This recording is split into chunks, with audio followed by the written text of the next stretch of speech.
नगर आदि के वास्तु का वर्णन। भगवान महेश्वर कहते हैं, कार्तिकेय, अब मैं राज्यादि की अभिवृद्धि के लिए नगर वास्तु का वर्णन करता हूं। नगर निर्माण के लिए 1 योजन या आधी योजन भूमि ग्रहण करें। वास्तु नगर का पूजन करके उसको प्राकार से संयुक्त करें। ईशादि 30 पदों में सूर्य के सम्मुख पूर्व द्वार, गंधर्व के समीप दक्षिण द्वार, वरुण के निकट पश्चिम द्वार और सोम के समीप उत्तर द्वार बनाना चाहिए। नगर में चौड़े चौड़े बाजार बनाने चाहिए। नगर द्वार 6 हाथ चौड़ा बनाना चाहिए, जिससे हाथी आदि सुखपूर्वक आ जा सकें। नगर छीनकर्ण, भग्न तथा अर्धचंद्राकार नहीं होना चाहिए। वज्र सूची मुख नगर भी हितकर नहीं है। 1, 2 या 3 द्वारों से युक्त धनुषाकार वज्र नाघाभ नगर का निर्माण शांतिप्रद है। नगर के आग्नेय कोण में स्वर्णकारों को बसावें। दक्षिण दिशा में नृत्योपजीवी वारंगनाओं के भवन हों। नैऋत्य कोण में नट, कुंभकार तथा केवट आदि के आवास स्थान होने चाहिए। पश्चिम में रथाकार, आयुधकार और खड्ग निर्माताओं का निवास हो। नगर के वायव्य कोण में मध्य विक्रेता, कर्मकार तथा भृत्यों का निवेश करें। उत्तर दिशा में ब्राह्मण, यति, सिद्ध और पुण्यात्मा पुरुषों को बसावें। ईशान्य कोण में फलादि का विक्रय करने वाले एवं वणिज जन निवास करें। पूर्व दिशा में सेनाध्यक्ष रहें। आग्नेय कोण में विविध सैन्य, दक्षिण में स्त्रियों को ललित कला की शिक्षा देने वाले आचार्यों तथा नैऋत्य कोण में धनुर्धर सैनिकों को रखें। पश्चिम में महामात, कोषपाल एवं कारीगरों को, उत्तर में दंडाधिकारी, नायक तथा द्विजों को, पूर्व में क्षत्रियों को, दक्षिण में वैश्यों को, पश्चिम में शूद्रों को, विभिन्न दिशाओं में वैद्यों को और अश्वों को तथा सेना को चारों ओर रखें। राजा पूर्व में गुप्तचरों, दक्षिण में शमशान, पश्चिम में गोधन और उत्तर में कृषकों का निवेश करें।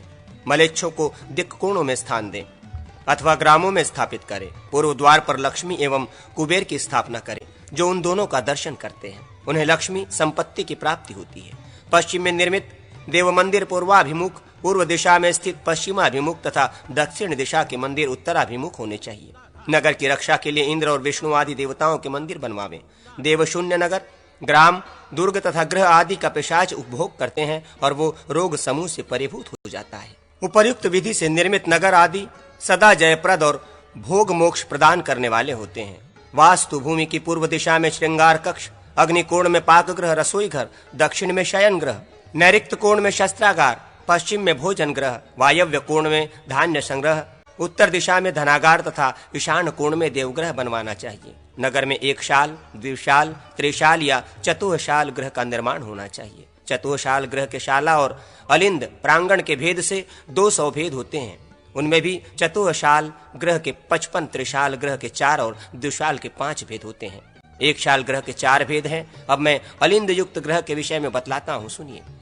ग्रह वास्तु तथा नगर वास्तु में 28 अलिंद होते हैं। 4 तथा 7 अलिंदों से 55, 6 अलिंदों से 20 तथा 8 अलिंदों से भी 20 भेद होते हैं। इस प्रकार नगर आदि में 8 अलिंदों से युक्त वास्तु भी होता है। भुवनकोश, पृथ्वी द्वीप आदि तथा स्वयंभू सर्ग का वर्णन। अग्निदेव कहते हैं, वशिष्ठ, अब मैं भुवनकोश तथा पृथ्वी एवं द्वीप आदि के लक्षणों का वर्णन करूंगा। आग्निद्र, अग्निबाहु व पुष्पान, द्युतिमान, मेघा, मेघातिथि, भव्य, सवन और शय ये प्रियव्रत के पुत्र थे। उनका 10वां यथार्थ नामा पुत्र ज्योतिष्मान था। प्रियव्रत के पुत्र विश्व में विख्यात थे। पिता ने उनको 7 द्वीप प्रदान किए। आग्निद्र को जम्बूद्वीप एवं मेघातिथि को लक्षद्वीप दिया। वह पुष्मान को शाल्मिली द्वीप, ज्योतिष्मान को कुशद्वीप, द्वितीमान को क्रौंच द्वीप तथा भव्य को शाप द्वीप में अभिवक्षित किया। सवन को पुष्कर द्वीप प्रदान किया। शेष 3 को कोई स्वतंत्र द्वीप नहीं मिला। आग्निद्र ने अपने पुत्रों में लाखों योजन विशाल जम्बूद्वीप को इस प्रकार विभाजित कर दिया। नाभि को हिमवर्ष, आधुनिक भारतवर्ष प्रदान किया।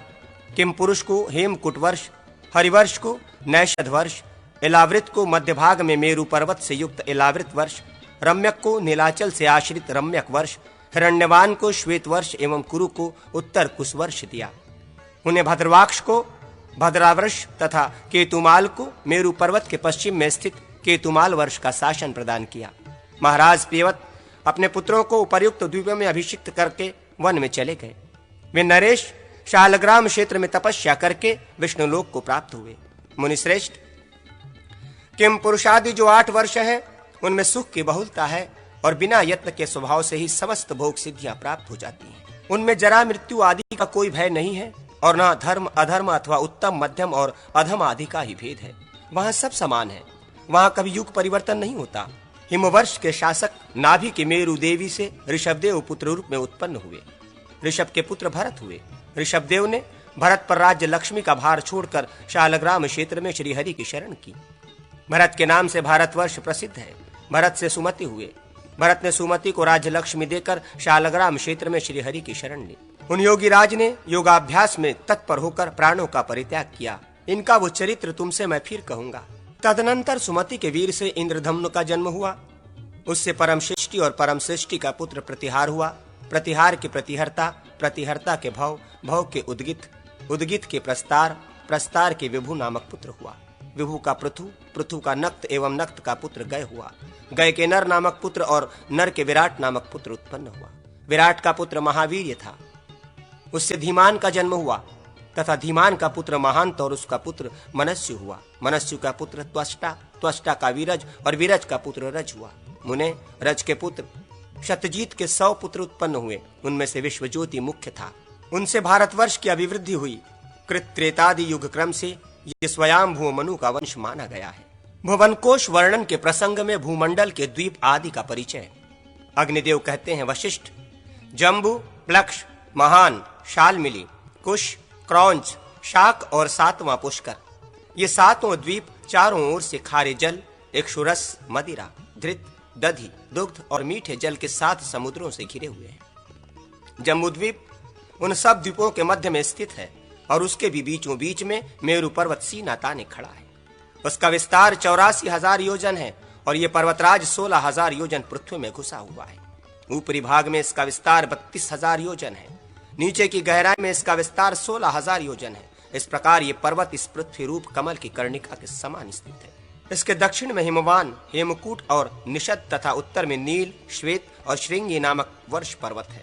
इसके बीच के 2 पर्वत निषद और नील 1-1 लाख योजन तक फैले हुए हैं। दूसरे पर्वत उनसे 10-10 हजार योजन कम है। वे सभी 2-2 सहस्र योजन ऊंचे और इतने ही चौड़े हैं। द्विजश्रेष्ठ, मेरु पर्वत के दक्षिण की ओर पहला वर्ष भारत वर्ष है और दूसरा किम पुरुष वर्ष और तीसरा हरि वर्ष माना जाता है। उत्तर की ओर रम्यक, हिरण्यमय और उत्तर कुरु वर्ष है जो भारत वर्ष के ही समान है। मुनि प्रवर, इनमें से प्रत्येक का विस्तार 9-9 हजार योजन है तथा इन सब के बीच में इलाव्रत वर्ष है जिसमें सुवर्णमय संवेरी पर्वत खड़ा है। महाभाग, इलावत वर्ष सुमेरु के चारों ओर 9,000 योजन तक फैला हुआ है। इसके चारों ओर 4 पर्वत हैं। ये चारों पर्वत मानो सुमेरु को धारण करने वाले ईश्वर निर्मित आधार स्तंभ हो। इनमें से मंदराचल पूर्व में, गंधमादन दक्षिण में, विपुल पश्चिम में, पार्श्व में और सुपार्श्व में उत्तर में है। ये सभी पर्वत 10-10 हजार योजन विस्तृत हैं। इन पर्वतों पर 1100 योजन विस्तृत कदम, जम्बू, पीपल और वट के वृक्ष हैं जो इन पर्वतों की पताकाओं के समान प्रतीत होते हैं। इनमें से जम्बू वृक्ष ही जम्बूद्वीप के नाम का कारण है। उस जम्बू वृक्ष के फल हाथी के समान विशाल और मोटे होते हैं। इसके रस से जम्बू नदी प्रवाहित होती है। इसी से परम उत्तम जाम्बू नद सुवर्ण का प्रादुर्भाव होता है। मेरु के पूर्व में भाद्रवाक्ष वर्ष और पश्चिम में केतुमाल वर्ष है। इसी प्रकार इसके पूर्व की ओर चैत्ररथ, दक्षिण की ओर गंधमादन, पश्चिम की ओर वैभाज्र और उत्तर की ओर नंदन नामक वन है। इसी तरह पूर्व आदि दिशाओं में अरुणोद, महाभ्रद, शीतोद और मानस ये 4 सरोवर हैं। सितांब तथा चक्रमुंज आदि भूपद्म की कर्णिका रूप मेरु के पूर्व दिशावर्ती केसर स्थानीय अचल है। दक्षिण में त्रिकूट आदि, पश्चिम में शिखिवास प्रभृति और उत्तर दिशा में शंखकूट आदि ये केसराचल हैं। सुमेरु पर्वत के ऊपर ब्रह्मा जी की पुरी है। उसका विस्तार 14,000 योजन है। ब्रह्मापुरी के चारों ओर सभी दिशाओं में इंद्रादि लोकपालों के नगर हैं। इसी ब्रह्मपुरी से श्री विष्णु के चरण कमल से निकली हुई गंगा नदी चंद्रमंडल को आप्लावित करती हुई स्वर्गलोक से नीचे उतरती है। पूर्व में सीता अथवा सीता नदी भद्रवाक्ष पर्वत से निकलकर एक पर्वत से दूसरे पर्वत पर जाती हुई समुद्र में मिल जाती है। इसी प्रकार अलकनंदा भी दक्षिण दिशा की ओर भारतवर्ष में आती है और 7 भागों में विभक्त होकर समुद्र में मिल जाती है। चक्षु पश्चिम समुद्र में तथा भद्रा उत्तर कुरु वर्ष को पार करती हुई समुद्र में जा गिरती है। माल्यवान और गंधमादन पर्वत उत्तर और दक्षिण की ओर नीलाचल एवं निषद पर्वत तक फैले हुए हैं। उन दोनों के बीच में कर्णिकाकार मेरु पर्वत स्थित है। मर्यादा पर्वतों के बहिर्भाग में स्थित भारत, केतुमाल, भद्रवाक्ष और उत्तर कुरुवर्ष इस लोक पद्म के दल हैं।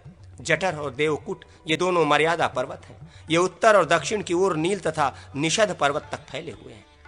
पूर्व और पश्चिम की ओर विस्तृत गंधमादन एवं कैलाश ये 2 पर्वत 80,000 योजन विस्तृत हैं। पूर्व के समान मेरु के पश्चिम की ओर भी निषद और पारियात्र नामक 2 मर्यादा पर्वत हैं, जो अपने मूल भाग से समुद्र के भीतर तक प्रविष्ट हैं। उत्तर की ओर त्रिशिंग और रुधिर नामक वर्ष पर्वत हैं। ये दोनों पूर्व और पश्चिम की ओर समुद्र के गर्भ में व्यवस्थित हैं। इस प्रकार जठर आदि मर्यादा पर्वत मेरु के चारों ओर सुशोभित होते हैं। ऋषि प्रवर केसर पर्वतों के मध्य में जो श्रेणियां हैं, उनमें लक्ष्मी, विष्णु, अग्नि तथा सूर्य आदि देवताओं के नगर हैं। ये भौम होते हुए भी स्वर्ग के समान हैं।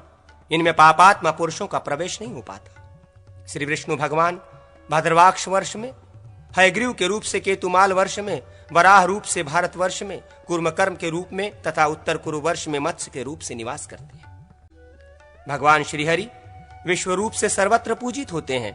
किम पुरुष आदि 8 वर्षों में क्षुधा, भय तथा शोक आदि कुछ भी नहीं होता। उनमें प्रजाजन 24,000 वर्ष तक रोग शोक रहित होकर जीवन व्यतीत करते हैं।